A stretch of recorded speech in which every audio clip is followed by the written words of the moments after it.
link တကြီးဟက်ကနေပြန်နေကြိုးပါတယ်ကျွန်တော်တို့ပြီးခဲ့တဲ့ video လေးမှာတော့ကျွန်တော်ဒီ error session ထိကျွန်တော်ပြီးလိုက်ပေါ့နော်ဒီ video လေးမှာတော့ကျွန်တော်တို့ဒီ catalog လေးကိုရှင်းပြပေးပါမယ် catalog လေးကိုကျွန်တော်ရှင်းပြပေးမယ်ဟို comment ကိုတော့ video တည်တံ့ပုံလေးရှင်းပြပေးပါမယ်အဲဆိုရင်ကျွန်တော် catalog ကိုတစ်ချက်သွားကြည့်လိုက်ရအောင် catalog မှာဆိုလို့ရှိရင်ကျွန်တော်တို့ general ရှိတယ် layout 1 2 3ရှိမယ် short page ရှိမယ် level 1ပေါ့နော် level 1 page တွေပါရှိတယ်အဲ့တော့ဒီ catalog ဖြစ်တဲ့အတွက်ကြောင့်မလို့ကျွန်တော်ဒီ site ပေါ့နော်ကျွန်တော်ဒီ home page ကျွန်တော်ဒီ link တကြီး has site နဲ့မဆိုင်တော့ဘဲနဲ့သူက short page ရောက်သွားလိမ့်မယ်အဲ့တော့ကျွန်တော်တို့ကဒီမှာ visit store ဆိုတဲ့ tab လေးဖွင့်လိုက်မယ်ပေါ့နော်အဲ့ဒါဆိုလို့ရှိရင်ကျွန်တော်ဒီမှာပြင်ဆင်သမျှအကုန်လုံးဒီ short page လေးမှာ effective ဖြစ်သွားလိမ့်မယ်နော်ဟို site ကြီးမှာမဝင် site မှာ effective ဖြစ်ပဲနဲ့ဒီ short page မှာသွားပြီးတော့ effective ဖြစ်လိမ့်မယ်Okay အဲ့ဒါကျွန်တော်ဒီမှာချက်ကြည့်လိုက်ရအောင်ဒီမှာ short page ဖြစ်တဲ့အတွက်ကြောင့်မလို့ဒီ short page မှာဆိုလို့ရှိရင် short page တစ်ချက်နှိပ်လိုက်ဆိုတော့ default နော် default ရှိမယ် page title layout element တွေကတော့ဒီမှာကျွန်တော်တို့၃မျိုးရှိတယ်ပေါ့နော်ဒါပေမဲ့ဒါတွေကအထူးထူးတော့ယူပါပဲတိတ်တော့မကွာပါဘူးဒါကသူ့ရဲ့ default style နော်ဆိုတော့ default style ကျွန်တော်ကဒီ default style ကိုမကြိုက်ဘူးပြောင်းရင်လည်းဆိုလို့ရှိရင်ဒီမှာ layout 1 pin သူပုံစံလေးကြည့်လိုက်ဒီ layout 1လေးရွှေ့လိုက်ရွှေ့ပြီးလို့ရှိရင်ကျွန်တော် public လုပ်လိုက် medium မှာ site ကိုတစ်ချက်ပြန်ပြီးတော့ကြည့်လိုက်အဲကျွန်တော် layout 1ပုံစံလေးပြောင်းသွားပြီဒီပုံမှာ image တစ်ခုတက်လာမယ်သူရဲ့ design ကဒီလို design ဒီဆိုလို့ရှိရင်သူရဲ့ category ဆိုတဲ့ဥစ္စာတွေအညာဘက်ရောက်သွားမယ်ဒါကတိတ်ပြီးတော့မလှဘူးပေါ့နော်အဲ့တော့ကျွန်တော်ဒီမှာယူလိုက်တဲ့ဒီ layout 1 2 3 default တွေကဒီ line ပေါ်လာလားဆိုတော့မဟုတ်ဘူးဒီ layout တွေကိုကျွန်တော်တို့သွားပြင်လို့ရတယ်ဘယ်နေရာမှာသွားပြင်မလဲဆိုလို့ရှိရင်ကျွန်တော်တို့ဒါလေးကို default အနေနဲ့ပြင်ပြထားလိုက်မယ်နော် default အနေနဲ့ပြင်ပြပြီးရှင်ကျွန်တော်ဘယ်လိုပြောင်းသွားလဲဆိုတာလေးကျွန်တော်ပြပေးမယ်ဒီကျွန်တော်ဖတ်နေပြင်ထားလားကျွန်တော်ကယူတဲ့ layout 1 2 3ဆိုတော့ဒီ layout 1 2 3လက်ရှိအနေနဲ့ရှိနေတဲ့ default အနေနဲ့ရှိနေတဲ့စကောင်းကဒီကောင် general က default အနေနဲ့ရှိနေတာအဲ့တော့ကျွန်တော်က left side တာနေရာမှာကြိုက်လို့ကျွန်တော်က right side တာလို့ပြောင်းကြည့်လိုက်ပြီးရှင်ဒီဘက်မှာရှိတယ် grid နဲ့ကျွန်တော်ဝင်ကြည့် list နဲ့မြင်နေတယ်ဒါ default ဟာကိုကျွန်တော်ပြောင်းပြရတာပေါ့နော်6 column နေရာမှာကျွန်တော်4 column ထားလိုက်မယ်နော် page number က infinity score ကျွန်တော်ထားလိုက်မယ်နော်ပြီး public လုပ်ကြည့်လိုက်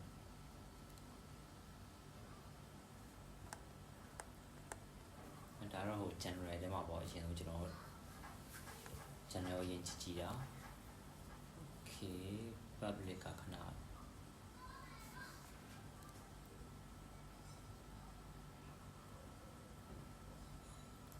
ဒီက public ဖြစ်သွားပြီဆိုလို့ရှိရင်ကျွန်တော်ဒီဘက်က short page ကိုဆက်သွားပြီးတော့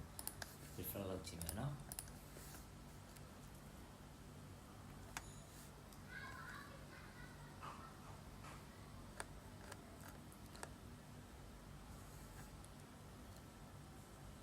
โอเค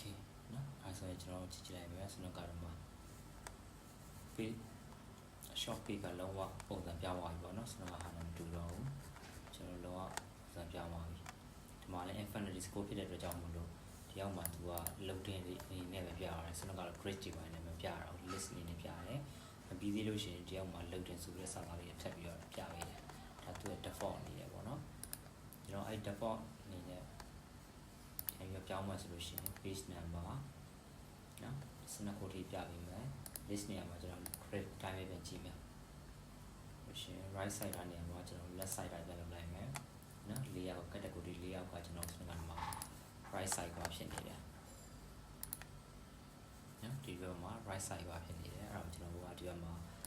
left side ကနေပြန်ပြောင်းလိုက်ပြီ okay public လုပ်လိုက်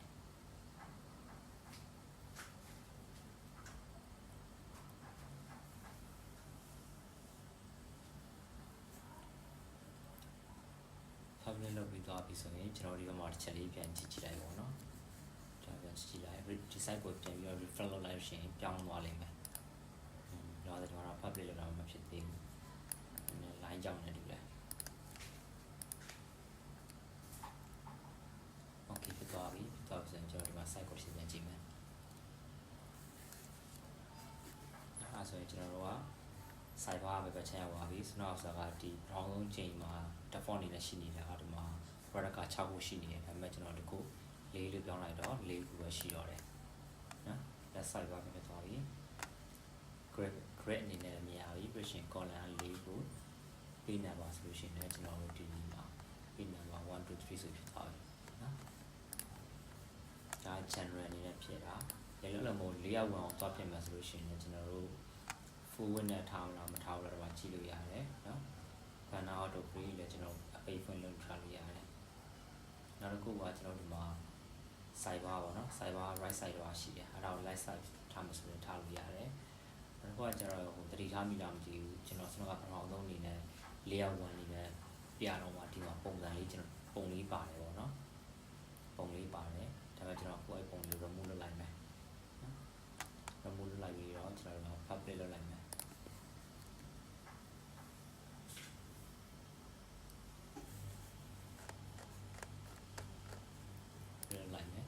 လားတူပဲဒီမှာ category layout 2 3မှာလည်းအလားတူပဲကိုကြိုက်တဲ့ပုံစံလေးတွားပြောင်းလို့ရတယ်နော်ဒီ top category မှာဆိုလို့ရှိရင်ကျွန်တော်က list အနေနဲ့ခုနှစ်ခုလေးပြမှာလား order ဆိုလို့ရှိရင်လည်းကျွန်တော်နေနဲ့ပြမှာလား count နဲ့ပြမှာလားအဲ့ဒါအများကြီးတွားလို့ပြုလုပ်လို့ရတယ် print number ဆိုလို့ရှိရင်ဒီမှာ6ခုမြင်မြင်လား4ခုမြင်မြင်လားဒါတွားပြီးတော့ change လို့ရတယ်နော်ဒါ change လို့ရတယ်ဒါပေမဲ့ကျွန်တော်ဒီမှာတော့ default ဟာလေးပဲနည်းနည်းပြင်ပြလိုက်မယ်ပေါ့နော်အဲ့တော့ဒီဥစ္စာတွေကတစ်ခုပြင်တက်ပြီဆိုလို့ရှိရင်ကျန်တဲ့ဟာတွေအကုန်လုံးအတူတူပဲဆိုတော့လေဒီတော့2 3ကလည်းအကုန်တူတူပဲနော်အကုန်တူတူပဲဒါဆိုတော့ဘန်နာကိုထည့်ထားသေးတယ်layout 3မှာlayout 3မှာဆိုရင်ဘန်နာလေးဒီဟာလေးပါလာလိမ့်မယ်နော်ပြီးရှင်ကျွန်တော် layout 3ပုံစံလေးဆိုတာချိန်ကြည့်မယ်နော်ဘန်နာလေး1 2နှစ်ခုပေါ်လာမယ်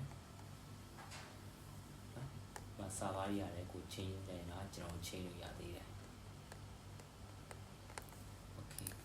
layout ကိုကျွန်တော် public လုပ်လိုက်ဒီတော့ public သွားလုပ်ပြီးမှဒီမှာတော့ပြောင်းလဲမှုရှိမှာမဟုတ်ဘူးပေါ့နော်။ဘာပြောင်းလဲဆိုတော့ကျွန်တော်တို့ဒီပမာက shopping မှာကကျွန်တော်တို့ဒီမှာ default အနေနဲ့ထားလို့ဒီတော့ default အနေနဲ့မထားဘူး layout 3ပုံစံနဲ့သွားပြောင်းလဲဆိုလို့ရှိရင် public လုပ်လိုက်ဒါလည်းဆိုရင်ကျွန်တော် layout 3မှာ full width နဲ့ပေါ်လာမယ်။နောက်တစ်ခုကကျတော့သူ့မှာ banner နှစ်ခုလည်းပါလာလိမ့်မယ်နော်။ဒါလေးတော့ကြည့်ကြည့်ပါ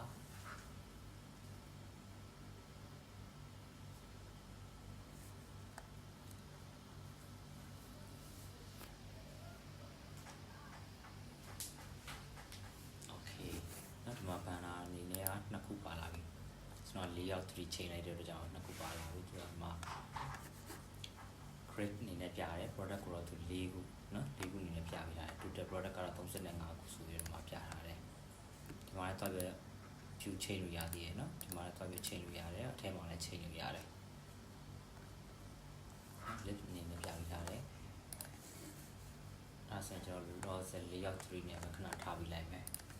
အဲ့ဒါကကျတော့ category ပဲเนาะ category ဆိုတော့ကျွန်တော်တို့ဒီ shop page မှာဒီ product တွေရှိရယ်เนาะဒီ product တွေကိုကျွန်တော်တို့က right click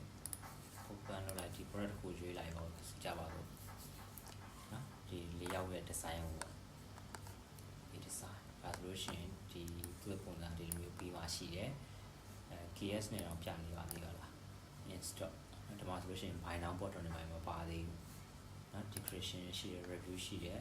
ဒီမှာ review တွေပါပေးလို့ရတယ်เนาะဒီကညာဘက်ထောက်မှာသူက site မှာသူ promotion ပုံစံမျိုးပါတယ်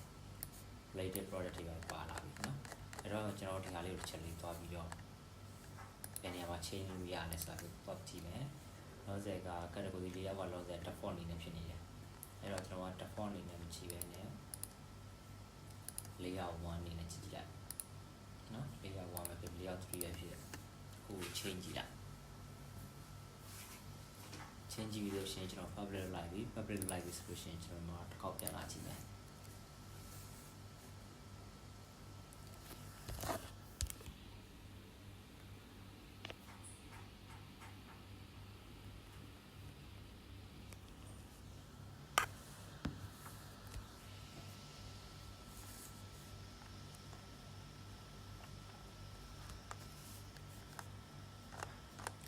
layout 3ကတိတ်ပြီးတော့မပြောင်းလဲဘူးဒီပြင်တော့မပြောင်းလဲတာလားဒါမှမဟုတ်ကျွန်တော်ဒီမှာဆက်ကြည့်အောင် category layout ပေါ့ဒါ layout 3မှုလို့ကြောင်းလေးပုံစံတူလေးလို့ပဲသိချမယ်အမြင်ရတာလားအဲဆိုရင်ကျွန်တော်တို့ဒီ layout 1နဲ့ကြည့်ကြည့်ပဲ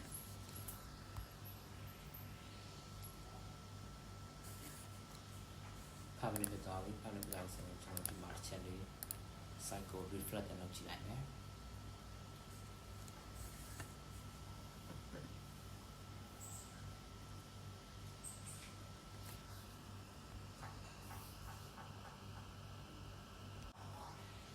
reflect လုပ်ကြည့်လိုက်တယ်မပြောင်းဆိုတော့ကိုဒီ layout ကဒီ layout က sorry စနကဟာနဲ့တူနေတယ်နော်တကူဒီကတော့ trade ပြောင်းလဲမှုမရှိဘဲနဲ့တူနေတယ်အဲတော့ကျွန်တော်တို့ဒီမှာဒီ category layout ဆိုတာလည်းစနကကျွန်တော်ကြည့်ရအောင်နဲ့တူတူပဲနော်ကဏ္ဍတွေပါနေဒီ category နဲ့တူတူပဲနော် level ပဲခွဲသွားတာ level 1 page level 2 page ခွဲသွားတာအဲတော့ကျွန်တော်တို့ level 2 page နဲ့ထားကြည့်လိုက်နော်ပြင်မူလား site ကိုခေါ်ပြန်သွားကြည့်မယ်ဘယ်နေရာမှာထူးခြားသွားလဲဆိုပြီးတော့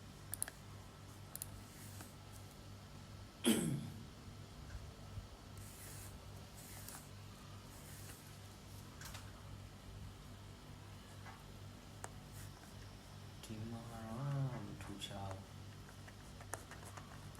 တရားထူးခြားဆိုတော့ short မှာလည်းထူးခြား short လေးရပါဒါဆိုရင်မူရင်းဆိုင်တာမူရင်းဆိုင်မှာလည်းတိတ်မထူးခြား okay အဲ့ဆိုရင်ကျွန်တော်ဒါလေးခဏထားမယ်နော်ဒါလေးခဏထားပြီးတော့ကျွန်တော်ပြီးပြန်ပြပြီးတော့မယ်အတူတူပဲဖြစ်နေတယ်လေးရောက် element တွေက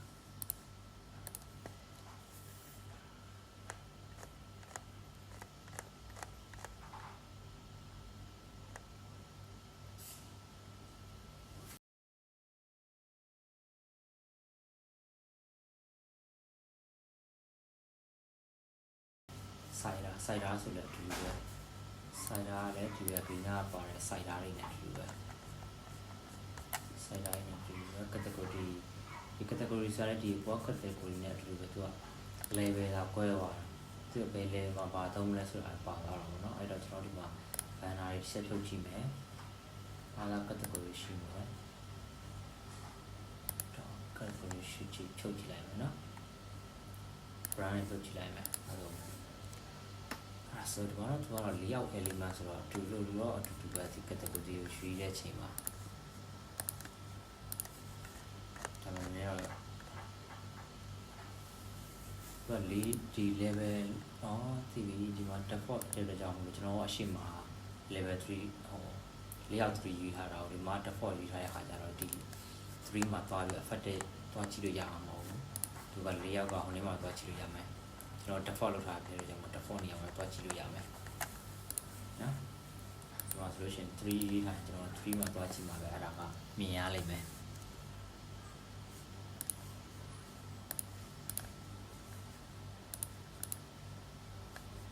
problem ကိုတည်ပြီ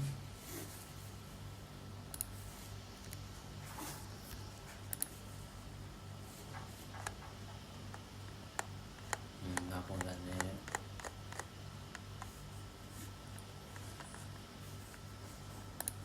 နည်းလေးပဲပြောင်းသွားတယ်သိမသိတော့ဖြစ်နေတယ်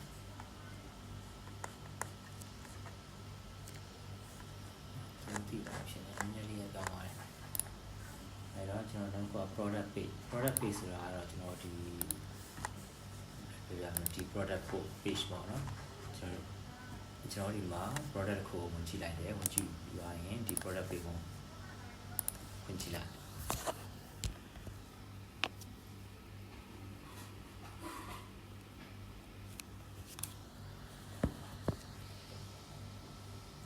ဒီ product page ပေါ့နော်ဒီ product page ကိုဖွင့်ကြည့်လိုက်ဆိုကျွန်တော်က product layout ရှိတယ်ဒီ product layout မှာကဒီ layout number 4နဲ့တုံးထားတယ်ပေါ့နော်ဒီမှာ layout ကိုကြိုက်တဲ့ layout ပြန်ပြီးတော့ change ကြည့်လို့ရတယ် certification တွေ declaration တွေပါတယ်အဲ့တော့သူ့ဒီမှာဆိုလို့ရှိရင်လည်း certification ပါမယ် declaration တွေပါမယ်ပေါ့နော်သူ spec ဆိုလို့ရှိရင်ဒါတွေဒီဥစ္စာတွေပြောတာပေါ့ဒီကဒီဥစ္စာသုံးနေတယ် cyber content ဆိုတာမှာဒီမှာ စိုက်ပါနော် layout 4အဲ့လေးကျွန်တော်ရှင်းပြမယ်နော် product feature နဲ့ပတ်သက်တဲ့ definition တွေသေးစိတ်ပါတယ်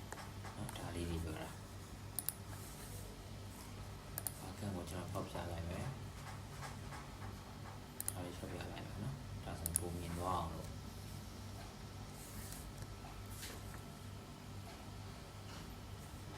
ဒါလေးဖောက်ပြပြီးအဲ့ဆိုကျွန်တော် 60 လိုက်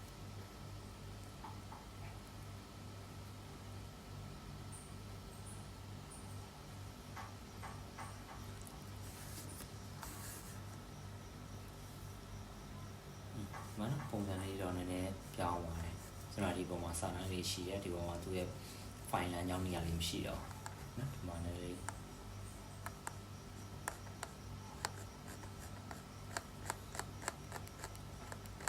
ဒီပုံမှာပြောင်းသွားတယ်နော်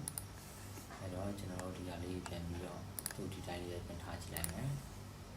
fragment နဲ့ထား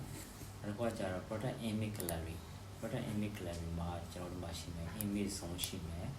image gallery ရှိမယ် Python လေးပေါ့နော်အဲ့ဒါကဘာပြောရလဲဆိုတော့ image zone ဆိုတာကျွန်တော်ဒီ image ပေါ်သွားပြီးထောက်ကြည့်တဲ့အခါကျတော့ zone ချက်ပြီးတော့အကြီးနေရဖြစ်သွားတယ်ဒါကို image zone နဲ့ image gallery ပေါ့နော်ဒီမှာတပုံလေးဖြစ်ထည့်ထားတဲ့အတွက်ကြောင့်မလို့တပုံလေးပဲပေါ်တာတကယ်လို့ဒီနေရာမှာဆိုတော့ပုံ 4-5 ပုံထည့်ထားမယ်ဆိုလို့ရှိရင်ကြောဘောကြီးရဲ့ဒီအပြင်ရှိမယ်အတွင်းရှိမယ်အပေါ်အောက်ပြီးပဲညာထည့်ထားရင်ပြီးပဲညာထည့်ထားရအကုန်လုံးတပုံကြီးထောက်ပြီးတော့အဲ့လိုမျိုးဒီမှာ row over image to zone ဆိုတာလေး zone ရဲ့ zone ကိုကြည့်လို့ရမယ်နော်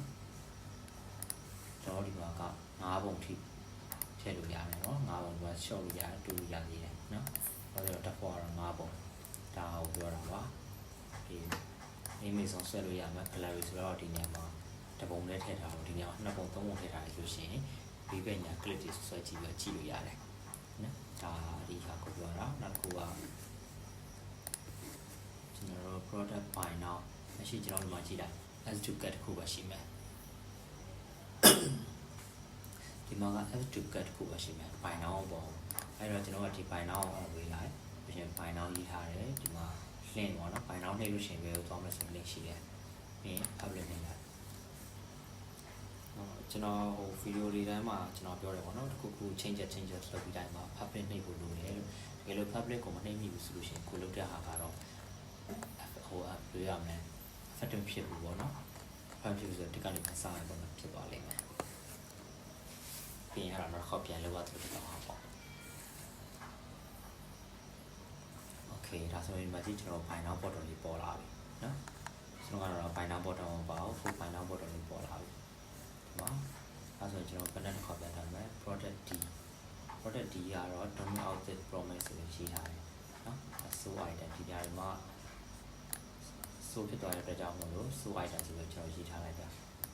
ဒီ experience test ဆိုတာ expert test ဆိုတာကျွန်တော်တို့ site မှာပါကြည့်လိုက်ဒီမှာဒီနေရာလေးပြောတာနော် D of the day ဆိုပြီးတော့အဲ့နေရာမှာရှိတာကိုပြောတာ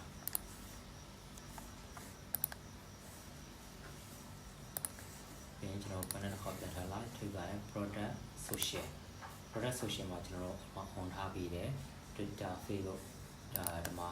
တွေ့လာမှဒီ product အောင်မှာ Facebook Twitter Google LinkedIn Pinterest တွေပါအကုန်ထည့်ထားတယ်နော်အဲ့တော့ကျွန်တော်အများကြီးထည့်ဘူး Twitter မှာထည့်ဘူး Facebook Google လောက်တော့ Pinterest လည်းတော့အောင် LinkedIn WhatsApp ဆိုကြပါလို့ဒီမှာ Twitter တောင်းကူလေးကိုထည့်ပေးလိုက်နော် link ကိုထည့်ပေးလိုက်မယ်လေးခုနောက်ဒီလေးခုပဲထားမယ်ဆိုရင် public လုပ်လိုက်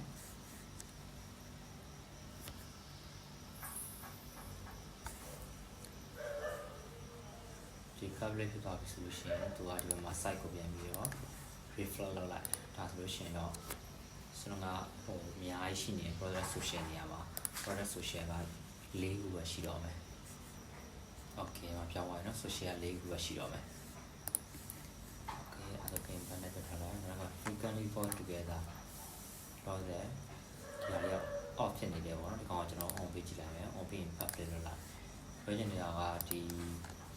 8ဝယ်မယ်ဆိုလို့ရှိရင်တခြား product တစ်ခုကိုလည်းအတူတူကဝယ်တယ်ဆိုတော့တခြားလူတွေကဒီ8ကိုဝယ်တဲ့အခါကျရင်တခြား product တစ်ခုပါအတူတူကတွဲပြီးဝယ်တယ်လို့ပြောတာပေါ့နော်အဲ့တော့ public တော့ပြီဆိုရင်မဆက်ကြည့်လိုက်မှဆိုဒီနားမှာပေါ့နော် frequently for together တော့ပေါ်ဖြစ်နေတယ်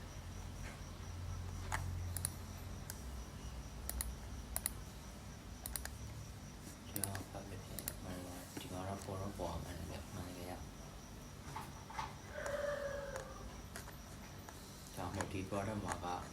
ရှိမနေရလားအဲ့တော့ကျွန်တော်တခြား product ကိုထုတ်ပြမယ်ဒီ A ဆိုကြပါတော့နော်ဒီမှာဆိုလို့ရှိရင်တစ်ချက်နှိပ်ကြည့်ပါမယ်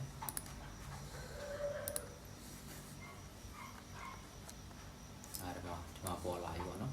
ဒီမှာမပေါ်ဘူးဆိုတာကသူကဒီ product နဲ့ link လုပ်မထားဘူးပေါ့နော်မပေါ်တာအဲ့တော့ကျွန်တော်ဒီဟာလေးပြောလိုက်မယ်ဒီမှာဆိုလို့ရှိရင်ပေါ်လာပြီဒီနေရာလေးပေါ့နော်ဒီအိတ်ဝင်မယ်ဆိုလို့ရှိရင်ဒီနိုင်ဟိုကတွဲဝယ်တယ်အဲ့တော့ဒီတခြားလူတွေအတိုင်းမျိုးဝယ်တာဖြစ်တယ်ကျွန်တော်တို့ကဒီမှာတော့ comment တွေအတိုင်းမျိုးထည့်ထားပေးတာတကယ်လို့ဒါအောင်သုံးမယ်ဆိုလို့ရှိရင်ကိုက as or to get ဆိုပြီးထည့်လိုက်ရုံပဲเนาะကတ်ထဲထည့်လို့ရတယ် wish list ထဲကျွန်တော်ထည့်ထားလို့ရတယ်အဲ့ဆိုကျွန်တော်ဖတ်နေတယ်ဖတ်လိုက်အဲ့ဒါက related product ဒီမှာ related product ကို on ထားတယ်ဘာကိုပြောတာလဲဆိုတော့လူတွေကဒီ product ပြန်တခြားသောဒီလိုမျိုး product တွေလည်းဝယ်တယ်ဒီအိမ်နဲ့နိုင်ပြင်မှာအင်ဂျီတွေ gain remove တွေ HD ဝယ်တယ်ပေါ့နော်ဒီ HD ဝယ်တယ်ဆိုတော့ related product တွေပြထားတာဒီရဲလို့ကဒီမှာဒါကို turn off လိုက်လို့ရှိရင်ဒီ related product ကမပေါ်တော့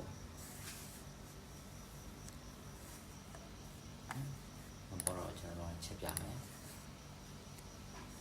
okay ကြောင်ရှိအောင်နော်ပြသွားပြီအဲ့တော့ကျွန်တော်ပြန်ပြီးတော့ပြချင်တယ်ဆိုလို့ရှိရင်ပြန် on ပေးလိုက်နော် on ပေးလိုက်ဒီမှာတော့ကိုကြိုက်တဲ့ product တွေပါအကုန်အဲ့လိုရတယ်နော် column ဆိုလည်းဘယ်လောက်ပြဆိုတော့ပြလို့ရတယ်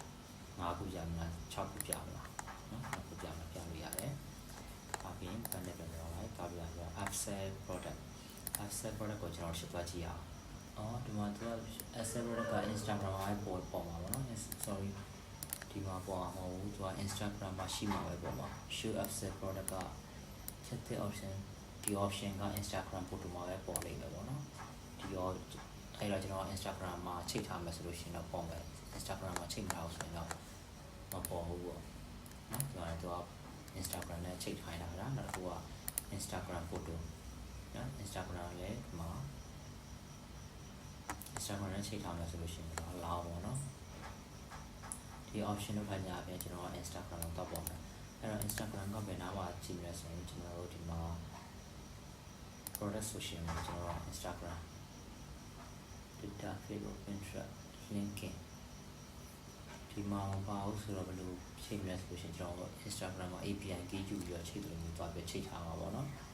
အဲ့ဒါဆိုလို့ရှိရင် product social အနေနဲ့ချိန်လို့ရတာဟို plugin တခုကောက်ထည့်လိုက်ရင်ရတယ်ကျွန်တော် plugin မှာ Instagram ဆိုပြီးတော့ကျွန်တော်ထည့်လိုက်ပြီဆိုလို့ရှိရင်ဒီ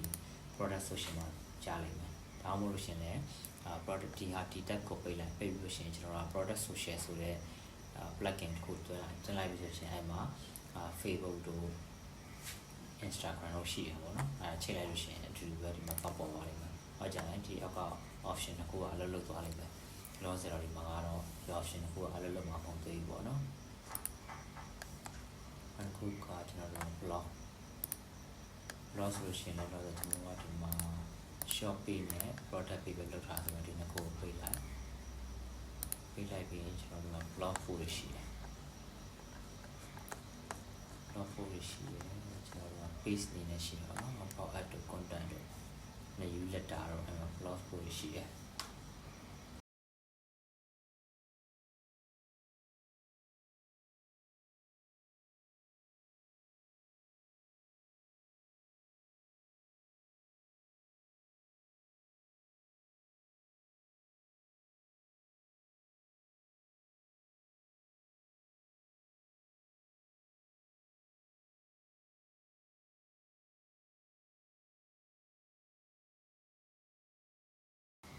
blog post ဆိုရှင်မှာနော်ကျွန်တော်တို့က shopping ဟာကိုရွေးထားတယ် shopping home page ကိုရွေးထားတဲ့အတွက်ကြောင့်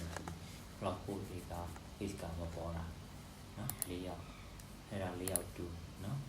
page အဲ့ဒါ layout ဆိုတော့ layout 2ကိုလည်းယူကြည့်မယ်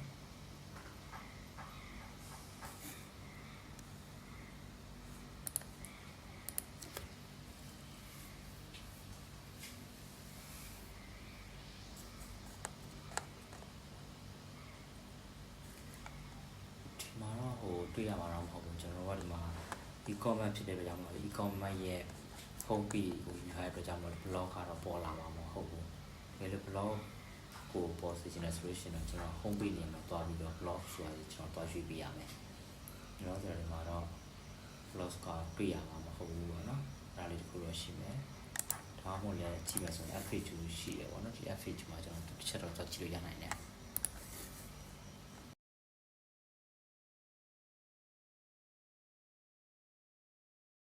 ဒီမှာတော့မပေါ်ဘူးပေါ့နော်အဲ့ဒါတော့ကျွန်တော်တို့က home page ကိုတွားပြီးရွေးတဲ့ခါကျရင် blog ကိုရွေးတဲ့ခါကျတော့တွေ့ရလိမ့်မယ်ဒါလည်းကျွန်တော်တို့ကအရှိရ home page မှာကျွန်တော်ရွေးထားတာက e-commerce ဖြစ်တဲ့အတွက်ကြောင့်ဒီဟာဒီ blog ပို့ခဲ့တာတွေပါတွေကတွေ့ခဲ့တာတွေကတွေ့ရမှာတော့မဟုတ်ဘူးနော်ဒါတော့တော့ပို့ရေးတဲ့နေရာမှာသုံးဝင်နေတယ်ပေါ့နော်single post တင်မှာလား full content လား cyber နေနဲ့တွားမှာလားပေါ့နော် content cyber နေနဲ့တွားမှာလားအဲ့ဒီခါတွေမှာကျွန်တော်တို့ကဒီမှာ Pinterest နဲ့ချိန်မှာ Google Plan နဲ့တွားမှာလားဆိုတော့ social ပုံစံမျိုးတွေပြန်တွားလို့ရတယ်အဲ့ဒါကတော့ဒီလို header တွေမှာရွှေ့ general တွေမှာရွှေ့လို့ရမယ်ဟာပေါ့နော် home page setting မှာတွားရွှေ့လို့ရတယ် home page setting မှာကျွန်တော်ကpress တို့ later post နဲ့တွားရွှေ့တော့ post အနေနဲ့ရွှေ့လိုက်မယ်ဆိုရှင်တော့ဖြစ်သွားလိမ့်မယ်။မှာဆိုရင် hello world ခါစုတန်းပေါ်လာပြီဒီမှာနော်ဒါသူ home page မှာတွားပြီးရွှေ့လိုက်မယ်ဆိုရှင် home page setting ရရင်ဒါမျိုးပေါ်လာလိမ့်မယ်။ဒါကျွန်တော်က e-commerce ဆိုပြီးတော့ကျွန်တော် static page နဲ့ home page ကို just ဆိုလောက်ထားလိုက်လို့နော်အလုံးဝနဲ့ browse လို့ရှင်လဲစနုံအတိုင်းပဲပြန်ပေါ်လာလိမ့်မယ်နော်အဲ့တော့ကျွန်တော်ကတော့ static page နဲ့ပဲထားမယ်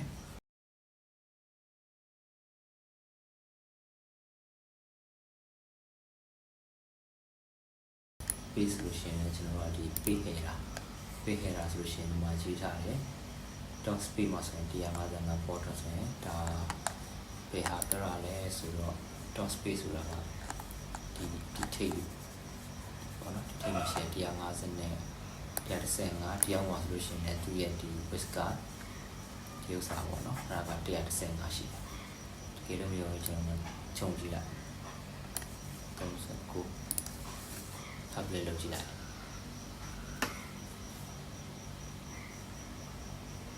ဒီပါဘူးနော်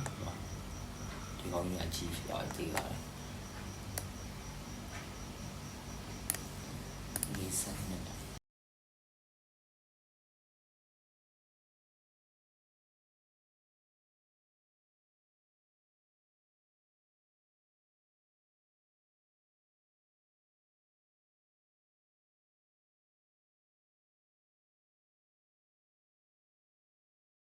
ဒါတော့ပေးခဲ့တာဆိုပြင်တဲ့ခါကျတော့ရှင်တော့ show ပေးခဲ့တာတော့ဒီပြင်တဲ့ခါကျရင်တော့ပြောင်းလာတော့နည်းနည်းပြပြီးတော့ send ပေးဖြစ်နေတယ်နော်ပေးလေးရောက်ဆိုရင်ကျွန်တော် full content နဲ့တွားတယ်ဒါကတော့ဒီ e-commerce မှာတော့တိတ်တော့လည်းတော့ဖြစ်ဘူးပေါ့နော်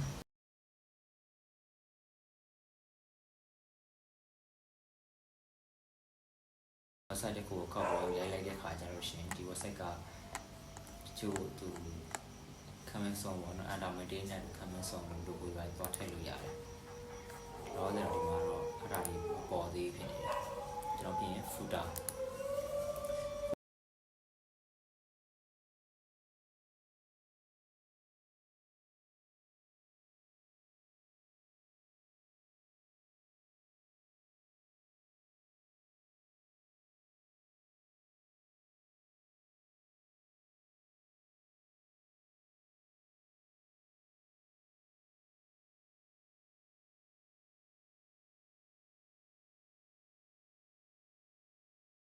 နော်အရောင်လေးဒါ footer နေရာမှာတော့အရောင်လေးစိတ်ကြိုက်ချင်လို့ရတယ်ဒါ color အနေနဲ့ပြတာ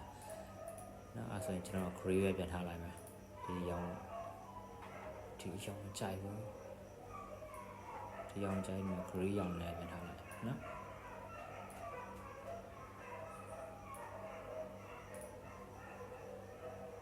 gray ရောင်နဲ့ပြန်ထားလိုက်ဒီမှာ color လေးစိတ်ကြိုက်ပြောင်းလို့ရတယ်ဒီစာသားတွေရနော်folder color တွေပြောင်းလို့ရတယ် text color တွေပြောင်းလို့ရတယ် heading color တွေပါပြောင်းလို့ရတယ်နော်နောက်တစ်ခုကကြတော့ copyright နော် footer copyright ဆိုတော့ကျွန်တော်တို့ကဒီမှာ copyright ဆိုတဲ့နေရာမှာ2018ဆိုပြီးတော့ကျွန်တော်တို့က map theory all right reserve ဆိုတဲ့နေရာမှာဖြစ်နေအဲ့တော့ကျွန်တော်တို့က2018တင်ပုံနဲ့2026ဒီမှာ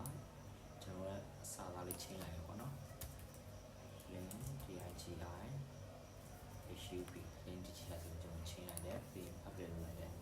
အဲဆိုရင်ကျွန်တော်ဒီ copyright ဆိုတဲ့နေရာမှာကစလုံးပြီးပြောင်းသွားလိမ့်မယ်ပေါ့နော်ချက်လေးကြည့်လိုက် footer payment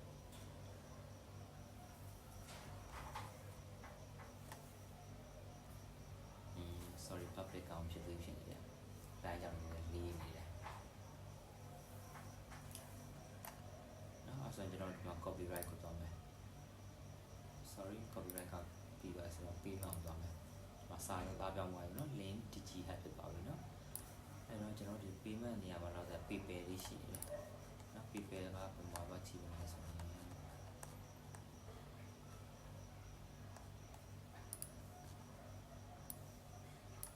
PayPal ဖြစ်နေတယ်ပေါ့နော် PayPal ကျွန်တော်အဲ့ PayPal မသုံးမနဲ့ပုံလေးတစ်ပုံပြတယ် remove လုပ်လိုက်မယ်နော်ပြီးဒီမှာ remove လုပ်လိုက်တော့ PayPal အများကြီးချက်တာရေတော့ဟို payment ဆိုရင် KVZ CPA ဝိုင်းဆိုအများကြီးပြလို့ရတယ်ဒါပေမဲ့အခုနောက်ပိုင်းကျတော့အဲ့လိုမဟုတ်တော့ဘဲနဲ့ဟို MQR တွေလည်းပေါ်လာပြီဆိုတော့ကျွန်တော် image တစ်ပုံမှထည့်လိုက်ရပါတော့ MQR ရဲ့ image ပုံလေးမှာကောက်ထည့်လိုက်လို့ရှိရင်ကြိုက်တဲ့ page နဲ့ page ဒီ MQR scan file နဲ့တန်းရပြီနော်အကောင်လုံးဝင်ဒါပေမဲ့ကျွန်တော်ကဒီမှာMQR စနစ်ထည့်ထားမရှိဘူးဆိုတော့ဒီတက်ပုံလေးဒီပုံလေးကိုကျွန်တော် MQR ကိုသဘောထားတယ်ပေါ့နော်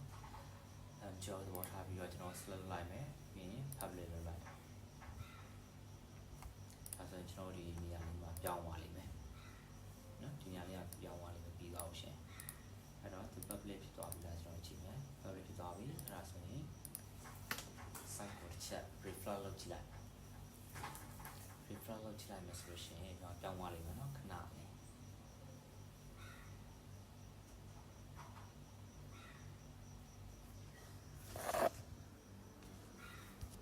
ကြာနော်ပုံလေးဝင်သွားပြီစနက PayPal နေရာမှာပုံလေးဝင်သွားပြီ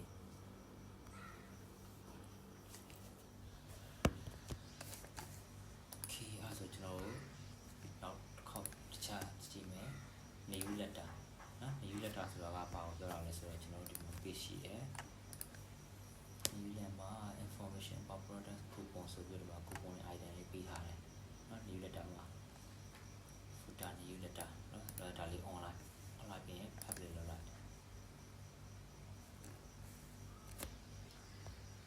ဒါကျွန်တော် new letter ထည့်တယ်ပေါ့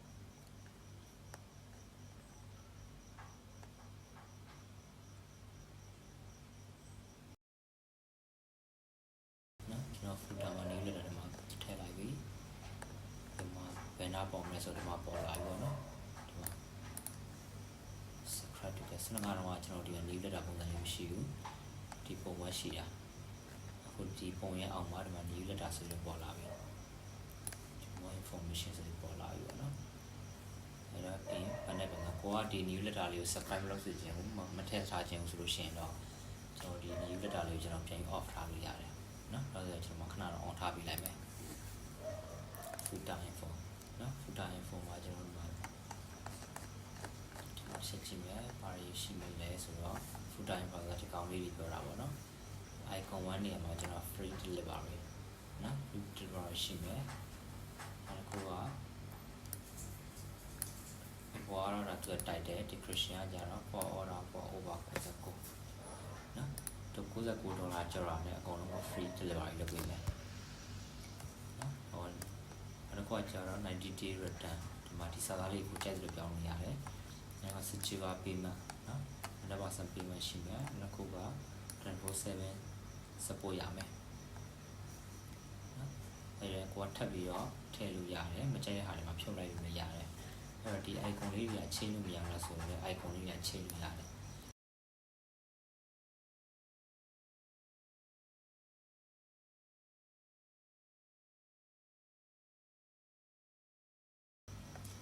ဆက် icon ဒါပဲဆိုတော့ရှိထားတယ်နော်4မှာနော်ဒါဆို cap ပေါ့ icon credit card ဆိုပြီးတော့ရှိထားတယ် mass version synchronize ဖြစ်နေတဲ့ပုံနော် synchronize ဆိုတော့identity ဒီမှာဆို rocket ဆိုရင် rocket ပေါ့ rocket mode နဲ့ကျွန်တော်ဒီမှာကြောင်းကြည့်လိုက်ဒီမှာကားလည်းတော့ကြည့်လိုက်ပေါ့ဒါဆိုရင်ဘယ်လိုပြောင်းသွားမလဲဆိုချက်ကြည့်လိုက်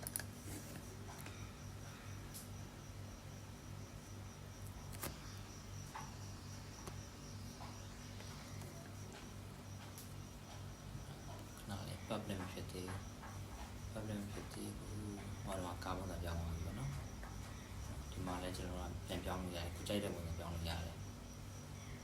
အဲ့တော့ကျွန်တော်ဒီ rocket လေးပြန်ထားလိုက်တော့မယ်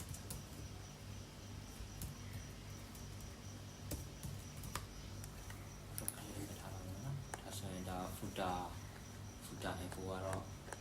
ဒါကိုပြောတာသွားရင်ကျွန်တော်တို့က wicket ကိုသွားကြည့်မှာwicket က column ၄ခုရှိမယ်နော်1 2 3 4ဒီမှာတော့မြင်ရအောင်အဲ့တော့ကျွန်တော်မူရင်းနေရာသွားကြည့်မယ်1 2 3 4ဒီ wicket ၄ခုပြောတာပေါ့နော်ဒါလို့ကျွန်တော် wicket ၄ခုပုံဘူး3ခုနဲ့ပြလိုက်မယ်ဆိုကြပါစို့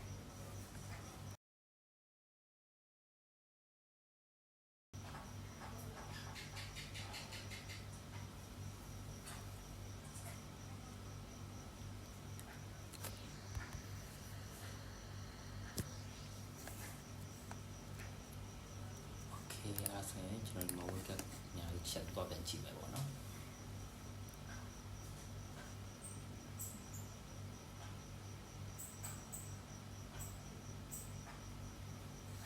လိုင်းအသိမကောင်းဖြစ်နေတော့ဒီမှာ forward ဖြစ်နေတယ်ပေါ့ရှိသေးတယ်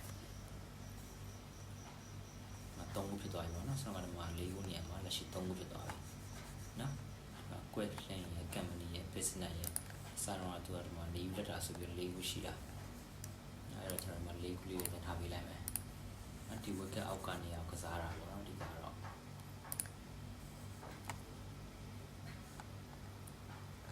ီမှာ4ခုသွားပြီပေါ့နော်1 2 3 4 4ခုထားနေဆိုရင်နော်နောက်တစ်ခုက footer wicket နော် footer wicket ကိုကျွန်တော် sorry footer wicket ပြီးသွားပြီ footer link ဆိုတာဒီ link တွေပြောတာနော်ဒီ link တွေ quality link တွေရမ်းရှုပ်နေတာမြင်ချင်းဆိုလို့ရှိရင်လည်း offline လို့ရတယ်ဒါဆိုလို့ရှိရင်ဒီ link တွေတော့ပေါ်လာအောင်မဟုတ်တော့နော်အောင်မရှိတော့နော်ဒီနေရာမှာ link တွေမရှိတော့ဒီမှာဆိုလို့ရှိရင် link တွေတော့ရှိနေမယ်ဒါပေမဲ့ဒီကောင် refresh လုပ်လိုက်မှဆိုရင်မပေါ်တော့နော်ဒီလိုပေါ်ချင်တော့ဒီကောင်ပြန်ပြီးတော့ on ပေးလိုက်ပေါ့ on off လုပ်လို့ရတယ်လို့ကျွန်တော်ခဏ off ထားလိုက်မယ် recently view product နော် recently view product ဆိုတာကကျွန်တော်ဒီမှာဒီစာသားလေးပြောတာ share recently view product နော်ပုံစံကlayout တူပုံစံနဲ့ပြထားတယ် hidden background ရှိမယ်ဒီမှာ home page မှာလည်းပုံမယ် catalog မှာလည်းပုံမယ် single product မှာလည်းပုံမယ်ဒီ recently view ဆိုတဲ့ဟာက3နေရာမှာပုံမယ်ပေါ့နော်ဒီမှာ page မှာပေါ့ post မှာပေါ့ other page တွေမှာပေါ့နော် product ကဒီ page ခုမှာ12ခုလေးပုံမယ်ဒါပေမဲ့ကျွန်တော်ကဒါမပြခြင်းဆိုရှင်ဒါကိုပိတ်ထားလိုက်လို့ရတယ်တကယ်လို့ဒီကောင်ပြချင်တဲ့ဆိုရှင်ဒီတိုင်းထားလိုက်ပေါ့နော်တော့ကျွန်တော်မပြတဲ့ဟာလေးညခဏပြကြည့်လိုက်ပဲပေါ်လာမပေါ်လာဆိုတာ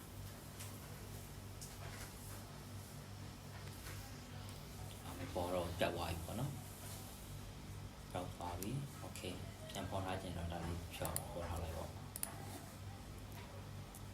နော်တော့ဒီတိုင်းလေးပဲထားလိုက်ပါဒါတော့ဟိုကိုဘကို site ကြလို့ရှိရင်တော့ပြချင်တယ်ဆိုလို့ရှိရင်ဒါမျိုး on ထားလိုက်ပေါ့မပြချင်ဆိုလို့ရှိရင်တော့ off ထားလိုက်ပေါ့ကျွန်တော်တော့ဒီတိုင်းလေးပဲပြထားပေးလိုက်မယ်โอเคအဲ့ဒါဆိုရှင်ဒီ video လေးမှာတော့ကျွန်တော်ကဒီ catalog ပြောခဲ့တယ် catalog ပြောခဲ့တယ် product page ပြောတယ် blog page footer ပြောခဲ့တယ်ပေါ့နော်video လေးလည်းရှိသွားပြီဆိုတော့ကျွန်တော်ဒီ video လေးဒီမှာပဲရက်လိုက်မယ်နောက် video ကြရင်တော့ကျွန်တော်ဒီဟာလေး channel ဟာလေးကျွန်တော်ဆက်ပြီးရှင်းပြပေးပါမယ်ကျေးဇူးများတင်ပါတယ်